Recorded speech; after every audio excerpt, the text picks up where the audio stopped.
Nama saya Susi Juliana dari QB Cemilan Sehat Pengolahan Ikan yang mendapatkan bantuan Baitul Mal Aceh tahun 2021. Kami mendapatkan bantuan sebanyak 35 juta rupiah yang diperuntukkan untuk membeli peralatan seperti freezer, kulkas, banyak lagi yang untuk pengolahan ikan. Sebelum terbentuknya kelompok KKP ini, kami ada pelatihan dari KKP untuk pengolahan ikan.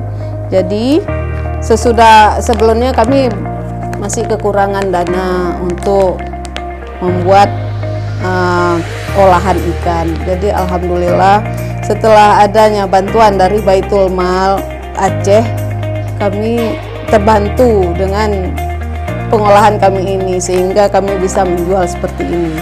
Terima kasih kami ucapkan kepada Muzaki Baitul Mal Aceh. Berkat zakat Anda kami bisa membiayai produksi kami.